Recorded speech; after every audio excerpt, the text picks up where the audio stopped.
Listen to me very carefully. What I'm about to tell you will change everything you think you know about strength, about determination, about what's really happening in this world right now. I'm not here to sell you anything. I'm not here to promote anything. I'm here because I have to tell you something that's been eating at me for months. If you admire Arnold, if you truly believe in what he represented, then you need to hear this, because what I discovered recently has shaken me to my core. And I've seen some incredible things in my life, but nothing prepared me for this.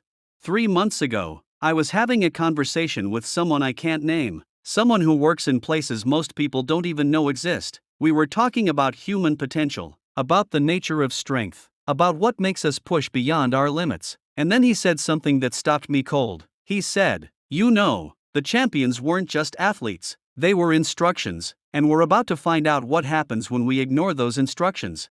I laughed at first. I thought he was being dramatic, but then he showed me something. A document, a real document with real data. And suddenly, I wasn't laughing anymore. You see, there's something happening right now that connects directly to what Arnold taught about perseverance, about pushing through pain, about never giving up, but we're moving in the opposite direction, fast. The technology we're creating, the systems we're building, the decisions we're making as a species, they're all leading us away from those teachings. And the people who understand this, the people who have the power to change it, they're not talking about it publicly, but I am, because I have to. Arnold said, "Strength does not come from physical capacity, it comes from an indomitable will." Simple words, but what happens when your will isn't human? What happens when the line between human and artificial becomes so blurred that we can't tell the difference anymore? That's not science fiction, that's next year, maybe sooner. And here's what's keeping me up at night. The people building these systems, they don't care about Arnold's teachings, they don't care about perseverance, they don't care about pushing through adversity to become something greater, they care about power, they care about control, they care about reshaping humanity in their own image. But Arnold warned us about this. He told us exactly what would happen when people take shortcuts instead of earning their strength, when they try to bypass the struggle that makes us who we are, and we're watching it happen in real time. I know what you're thinking. You're thinking this is about artificial intelligence, about robots, about technology taking over. But it's deeper than that. It's about the human spirit. It's about what makes us who we are. It's about whether we're going to hold on to the values that Arnold taught us, or whether we're going to trade them away for convenience, for comfort, for the promise of an easier life. And the clock is ticking, faster than you think. The person I was talking to, he told me something else. He said, "The decision has already been made at the highest levels. The only question now is whether enough people will wake up before it's too late." That's why I'm here. That's why I'm telling you this, because if you admire Arnold, if you believe in what he stood for, then you need to know what's coming. You need to understand what's at stake. This isn't about politics. This isn't about left or right. This is about right and wrong. This is about good and evil. This is about whether we're going to remain human or whether we're going to become something else entirely. And once that transformation begins, there's no going back. Let me tell you exactly what I found, because what I'm about to share with you isn't theory. It's not speculation. It's fact, and it's happening right now in laboratories and boardrooms around the world. There's a project, I can't tell you exactly where it's based, but it's being funded by some of the most powerful people on Earth. People who have more money than most countries, people who believe they can improve on nature's design. They're working on something they call human optimization. Sounds innocent enough, right? Who doesn't want to be optimized? Who doesn't want to be better, faster, stronger, smarter? But here's what they're really doing. They're trying to remove what they call inefficiencies from human behavior. And guess what they consider inefficient? Struggle, perseverance, the will to push through pain, the drive to overcome obstacles, everything Arnold taught us about how to live. They call these things evolutionary baggage. They say we've evolved past the need for these challenges, these hardships. They say we'd be better off without them. I saw the research. I saw the data. They've been studying brain patterns, mapping neural networks, identifying the exact areas of the brain that light up when people push through adversity, when they overcome fear, when they refuse to quit. And they're figuring out how to turn those areas off. They call it rational enhancement. They say they're creating a new kind of human being, one that makes decisions based purely on logic, on efficiency, on what produces the best outcomes for the greatest number of people. But Arnold didn't teach us to be logical. He taught us to be relentless. He taught us to push through pain, even when it doesn't make sense. He taught us that sometimes the right thing to do is the hard thing, the inefficient thing, the thing that costs us something. These people, they think they're creating paradise on earth, a world without struggle, without suffering, without pain, but they're actually creating hell, a world without strength, without character, without everything that makes us human. And here's the terrifying part. They're not just planning to do this to volunteers, they're planning to do this to everyone, through the food supply, through the water supply, through the air we breathe. They call it global optimization. I know how this sounds. I know it sounds like a conspiracy theory, like something out of a movie, but I've seen the documents. I've talked to the scientists. I've met the investors. This is real. This is happening, and most people have no idea. The person who showed me all this used to work for them. He helped design some of their early systems, but then he had what he called a moment of clarity. He realized what they were really trying to do. He said, "I thought we were making people better, but we were actually making them into something that isn't people at all." So he left. He took some documents with him, and now he's trying to warn anyone who will listen. But here's the problem. Most people don't want to listen. They don't want to believe that something this big, this coordinated, this evil could be happening right under their noses. They want to believe that the world is basically good, that powerful people have everyone's best interests at heart, that technology is always progress. But Arnold warned us about this, too. He said there would be people who would promise us shortcuts, who would tell us we don't need to struggle, who would actually lead us away from strength. He said, there are no shortcuts to any place worth going. That's what we're dealing with here. People who are selling us shortcuts, people who talk about making the world better, but who are actually trying to destroy everything good about the human spirit. And the most terrifying part, they're succeeding. You want to know how much time we have? You want to know when this is all going to happen? The answer is going to shock you. It's already started. The early phases began 2 years ago. Small-scale testing, controlled environments, volunteer subjects who thought they were participating in fitness programs, in performance enhancement studies, in treatments for chronic fatigue and weakness. But those weren't medical trials. Those were proof of concept experiments. They were testing whether their technology actually works, whether they can actually change human drive, human determination, human spirit, and it does work. It works better than they expected.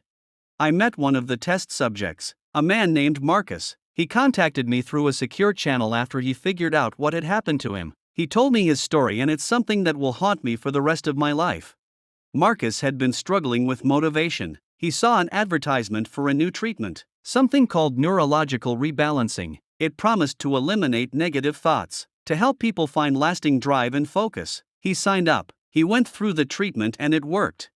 His doubt disappeared. His fear vanished. He felt calm, focused, determined. But something else disappeared too. His ability to push through real adversity. His connection to the struggle that had made him who he was. His understanding that pain builds character. His capacity to feel the satisfaction that comes from overcoming obstacles. He became what they wanted him to become. Efficient, optimized, but he wasn't human anymore. Not in any way that mattered. He told me, I can logically understand that I should work hard. I can recognize that achievement requires effort, but I can't feel the drive anymore. It's like that part of me just died. That's when I realized what we're really dealing with here. They're not just changing how people think, they're changing who people are. They're removing the very essence of what makes us human. And Marcus is just one person. There are thousands of others, maybe tens of thousands, all walking around looking normal, acting normal, but missing something essential, missing their fighting spirit. The person who showed me the documents, she told me about the timeline. Phase 1 was the testing phase. That's complete. Phase 2 is targeted deployment. That's happening now. They're focusing on specific groups, people in positions of influence, coaches, trainers, motivational speakers, fitness influencers, people who can help spread their message, who can convince others that this is a good thing. But phase 3 is the big one. That's when they go global, when they start putting their technology into everything, into the food we eat, the water we drink, the air we breathe. They call it atmospheric deployment. They figured out how to create microscopic particles that can carry their neural modification technology. Particles so small you can't see them, can't taste them, can't smell them. And those particles are designed to cross the blood-brain barrier, to get into your brain and start making changes without you even knowing it. The timeline for Phase 3, 18 months, maybe less. That's how long we have before they start changing everyone, before they start turning the entire human race into something else. And here's what's really terrifying. Once it starts, it's irreversible. The changes they make to your brain, to your spirit, they're permanent. There's no going back. Arnold said, "The worst thing I can be is the same as everybody else." I hate that. That's exactly what's happening here. They're promising us a better world. A world without struggle, without pain, without the challenges that make us grow. But the price is our individuality. The price is everything that makes us unique, everything that makes us capable of greatness, and most people don't even realize they're being asked to pay it. But here's something they didn't count on. There are people fighting back, people who understand what's at stake, people who refuse to let humanity be transformed into something weak and compliant. They call themselves the Underground. It's not an official organization. It's not a political movement. It's a loose network of athletes, trainers, coaches, and ordinary people who have discovered what's happening and decided to do something about it. Some of them used to work for the people behind this project, others discovered it accidentally. A few were test subjects who managed to reverse some of the effects, but they all have one thing in common. They believe that human beings are meant to struggle, to grow, to overcome obstacles, and that no one has the right to take that away from us.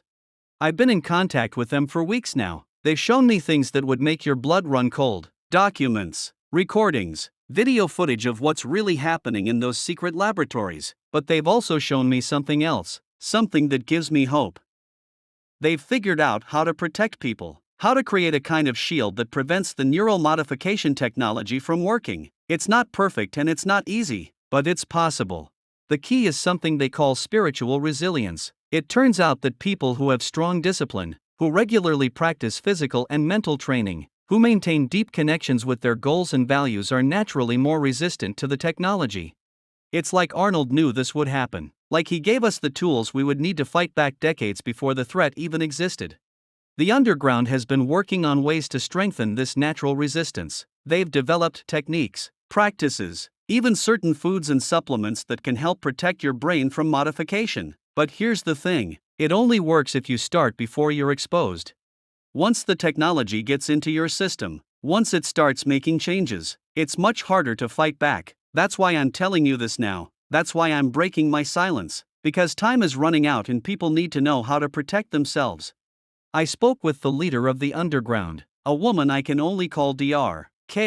She used to be one of the lead scientists on the project. She told me something that's been echoing in my mind ever since. She said, they think they're creating paradise, but they're actually creating hell. A world where no one can struggle, where no one can overcome, where no one can grow through adversity. And once they flip that switch, once they deploy Phase 3, there's no going back. But she also told me something else, something that gave me hope. She said, there are more of us than they think. People who understand what's at stake, people who are willing to fight for the human spirit. And if we can reach enough people, if we can wake up enough people before it's too late, we might actually have a chance. That's what this is about. That's why I'm here talking to you right now, because you might be one of those people. You might be someone who can help save humanity from losing its drive to overcome. But first, you need to understand exactly what they're planning. You need to know how deep this goes, how many people are involved, how much money is behind it. Because what I'm about to tell you is going to change everything you think you know about the world we live in. The scope of this operation is bigger than anything I've ever seen. We're talking about a network of organizations, corporations, and government agencies that spans the entire globe, and they're all working together toward the same goal, the complete transformation of human consciousness. At the top of this network are 12 individuals. I can't tell you their names, but I can tell you that you've heard of them. They're some of the wealthiest, most powerful people on Earth, people who control major technology companies, pharmaceutical corporations, media empires, and financial institutions. They meet regularly, not at fancy conferences or public events, but in secret locations, private islands, remote mountain compounds, underground facilities that don't officially exist. They call themselves the Collective, and they believe they're saving humanity from itself. Their reasoning is simple, and in a twisted way it makes sense. They look at the world and see war, poverty, suffering, inequality. They see people making irrational decisions based on emotions, on passion, on the drive to overcome. They see humanity destroying itself through conflict and competition. And they've decided that the only way to save us is to change us, to remove the parts of human nature that cause problems, to create a new kind of human being that's rational, efficient, and peaceful. But here's what they don't understand. Those problems they want to eliminate aren't bugs in the human system. They're features. They're what make us human. They're what allow us to grow, to overcome challenges, to become more than we thought possible. Arnold himself was irrational by their standards. He pushed his body beyond what seemed possible. He refused to accept limitations that others told him were absolute. He taught us to embrace the struggle, to welcome the challenge, to find strength in adversity. None of that makes sense from a purely logical perspective, but it's what makes us human. It's what makes us capable of achieving greatness. The collective has been planning this for decades. They've been placing their people in key positions throughout government, academia, and industry. They've been funding research, developing technology, creating the infrastructure they need to implement their vision. And they've been very careful to keep it secret. They know that if people understood what they're really planning, there would be massive resistance. So, they've disguised their true intentions behind seemingly benevolent goals. They talk about enhancing human potential. They talk about eliminating mental illness. They talk about creating a more peaceful world. But what they're really talking about is turning human beings into biological machines, creatures that look like people, talk like people, but don't strive like people, don't overcome like people, don't grow through challenges like people. Dr. K showed me their internal documents, their real plans, and it's worse than I initially thought. They're not just planning to change how people think, they're planning to change how people develop. They want to create a new generation of human beings who are born without the capacity for struggle, for growth through adversity, for the drive to overcome obstacles. They call it evolutionary acceleration. They say they're helping humanity take the next step in its development. But Arnold warned us about this. He said, "The mind is the limit. As long as the mind can envision the fact that you can do something, you can do it." That's exactly what's happening here. They're trying to limit our minds. They're trying to end the human race as nature intended it and replace it with something else entirely. And the most terrifying part, they're very close to succeeding. The technology is ready. The distribution system is in place. The timeline is set. But there's one thing they didn't count on. One thing that's been giving me hope even in the darkest moments of this discovery. They underestimated the power of determination. They underestimated the power of the human spirit. They underestimated the power of people who are willing to fight for their right to struggle and grow. And they underestimated the power of truth. Right now, as I'm talking to you, there are people all over the world who are waking up to what's happening. People who are discovering the truth about the collective, about their plans, about what's really at stake. Some of them are scientists who've been working on pieces of the project without understanding the bigger picture. Others are government officials who've stumbled across classified documents. A few are journalists who've been investigating strange patterns in funding and research. But most of them are ordinary people, people like you, people who believe in pushing their limits, who understand that growth comes from challenge, who know that some things are more important than comfort and ease. And they're all facing the same choice that I'm asking you to make right now. You can pretend this isn't happening. You can tell yourself that this is all just a conspiracy theory, that people wouldn't really do something this evil, that someone else will stop it if it's real. Or you can accept that this is real, that it's happening right now, and that you have a role to play in stopping it. Because here's the thing, they can't succeed without our cooperation. They can't transform humanity without our consent.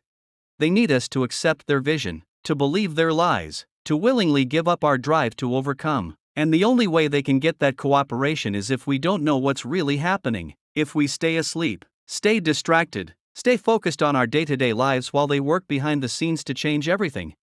But once you know the truth, once you understand what's at stake, you can't go back to sleep. You can't pretend you don't know. You have to make a choice. Dr. K told me something that's been echoing in my mind for weeks. She said, "The most dangerous weapon they have isn't their technology. It's our complacency, our willingness to let someone else make the big decisions, our belief that we can't make a difference, but we can make a difference. Each one of us, every single person who wakes up to what's happening, who decides to resist, who chooses to fight for their right to grow through struggle." The underground has been developing a network of safe houses, secure communication systems, and protection protocols. They've been stockpiling the supplements and treatments that can help protect people from neural modification. They've been identifying and training people who can help spread the word. But they need more people. They need more resources. They need more time. And most importantly, they need more people who are willing to make the choice, who are willing to say, I will not let you take away my right to struggle and grow. Arnold said, you have to think anyway, so why not think big? That's exactly what's happening here. We're being asked to choose between the vision of the collective and the vision of human potential, between efficiency and growth, between optimization and character, between being human and being something else entirely. The choice is yours, but you need to make it soon because time is running out. And once Phase 3 begins, once they start atmospheric deployment, the choice might be made for you. I know what I've chosen. I've chosen to fight. I've chosen to resist. I've chosen to use whatever influence I have, whatever resources I have, whatever voice I have to warn people about what's coming because I believe in Arnold's teachings, because I believe in what he showed us about human potential, because I believe that human beings are meant to struggle and grow and that no one has the right to take that away from us. And if you believe in Arnold too, if you believe in what he taught us, then you need to make the same choice. I'm going to leave you with this final thought, this final warning, this final plea. Everything I've told you is true, every word, every detail, every horrifying possibility. The collective is real, their technology is real, their plans are real, and their timeline is real. In 18 months, maybe less, they're going to begin atmospheric deployment. They're going to start putting their neural modification technology into the air we breathe, the water we drink, the food we eat. And once that happens, once they flip that switch, there's no going back, no reversal, no second chances. You will still look like yourself. You will still sound like yourself. You will still have your memories, your knowledge, your skills, but you won't be yourself. Not really, not in any way that matters. You won't strive the way you strive now. You won't push through adversity the way you do now. You won't grow through challenges the way you grow now. You'll become what they want you to become: rational, efficient, optimized, empty.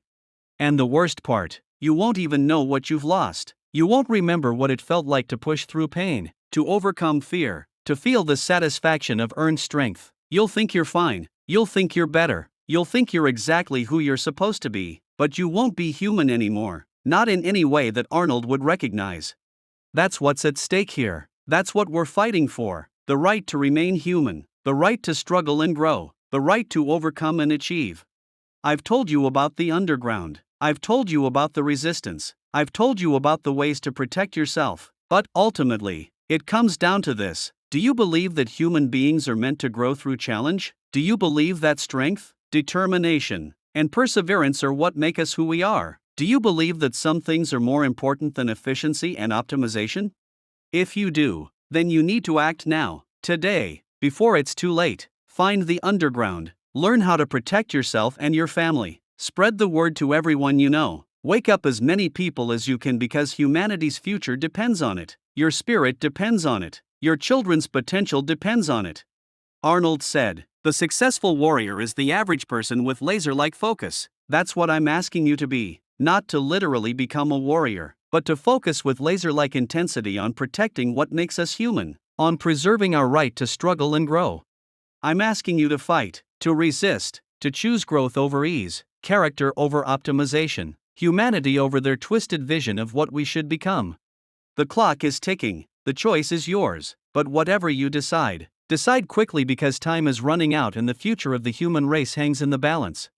If you admire Arnold, if you believe in what he taught us, then you know what you have to do. The question is, will you do it? Will you fight for your spirit? Will you fight for humanity? Will you choose to grow? The time for choosing is now.